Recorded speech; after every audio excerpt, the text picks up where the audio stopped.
Money management guidelines. Short-term, let's say you're a short-term trader. You got no discipline and no rules. At best, you're going to bump along here with no progress. But much more likely, this is what's going to happen. You drive the account to zero. This is tactic number one, money management. Without this, it doesn't matter what your trading method is. It doesn't matter what else you do. If you don't follow good risk management, you'll run your account to zero as a trader. Now, there's a simple rule. I'm going to give it to you right now. It's simple but powerful, and there's a lot of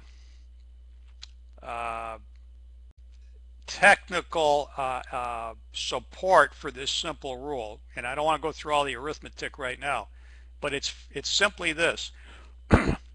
And write this down. On any given trade, you never want to risk more than 2% of your account size on that trade. So let's say you had an account of $10,000. You don't want to risk more than 2% of $10,000 or $200 on the next trade. And risk means the amount of money you're willing to lose if the trade is stopped out. Now, if you lost on that next trade, then your account would go from $10,000 to $9,800. And if you lost on the next one, it would go to $9,600. And if you lost on the next one, to $9,400. Actually less than that, because 2% of 9,800 is actually less than 200. But the point is, you could lose 3 in a row, and your account would be down $580, but you'd live to trade another day. That one rule is worth everything. So no matter what you do in your trading, never violate that rule. And I'm not saying you got to risk 2%, just don't risk more than 2%.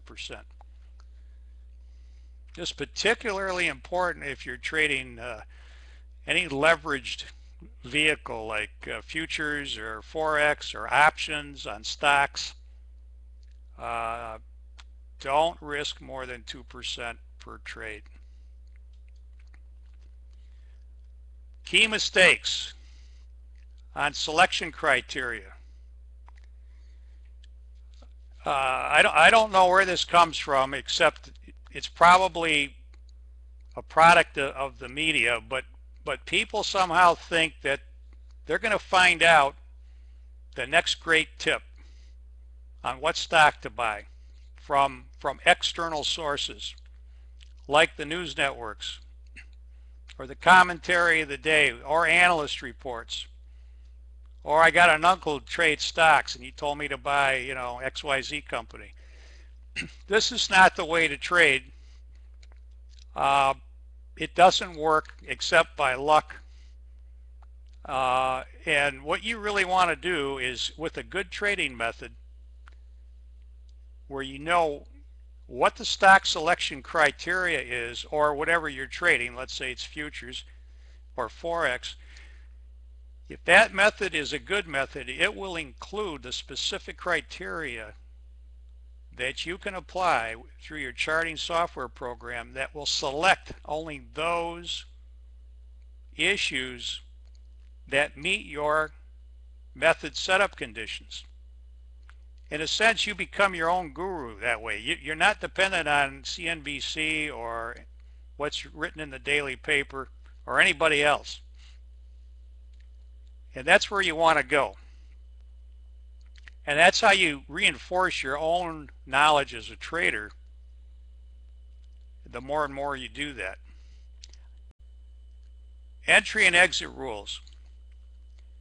Here, any good method should have specific setup conditions, meaning what's going on with the price, the volume, the indicators that are being used by the method that point to a low risk, high probability opportunity. And here, as a trader, you have a huge advantage over the institutions because you can be very picky. you don't have to trade anything.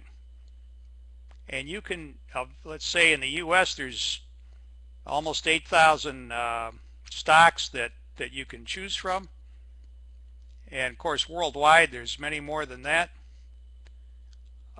You might as well go for the best of the best. So you really wait for the market to come to you. And you do that by insisting that whatever you're going to trade meets these setup conditions that you know should give you an edge. And then you take advantage of that with a low risk entry point. Low risk means definable risk relative to reward, and one where you're not going to risk more than 2% of your account size on that trade. And then right along with that you have a profit target, and of course you got your stop loss to protect the entire position. If you've got these components that give you an edge, you got a trading method that will tell you what to do every time and all the time, and so that no matter what the market does, you will always know what to do.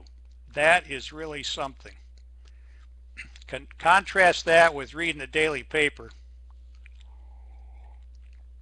and wondering what the next thing is going to happen in the market. Now I'll give you a profit target. I gave you the key risk management metric, the 2%. Don't risk more than 2% on the profit target. Depending on your method,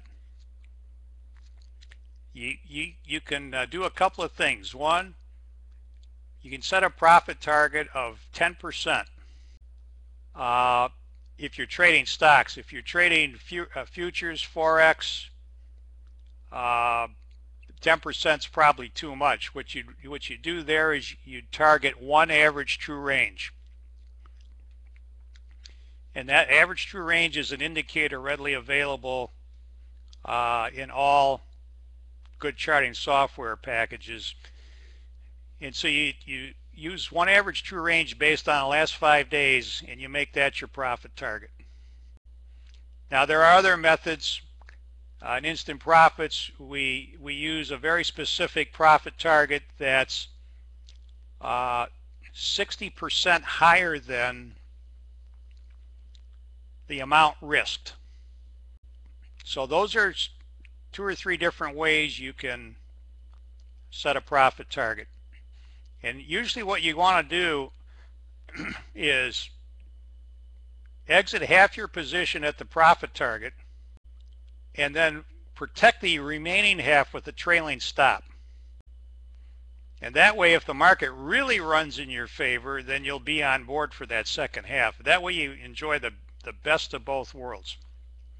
You exit, you get to take half the money off the table and you hit your profit target and let the rest of it run.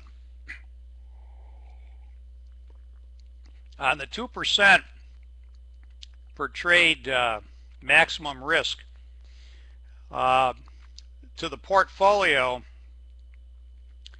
and again this depends on your individual financial situation, but generally I believe you should have not more than 6 positions on at any one time, 8 at the max. And if you had 8, I would not risk 16%. I would risk no more than 12% to the portfolio. And by the way, I wouldn't have all long positions or all short positions either. And we get into that more in the course.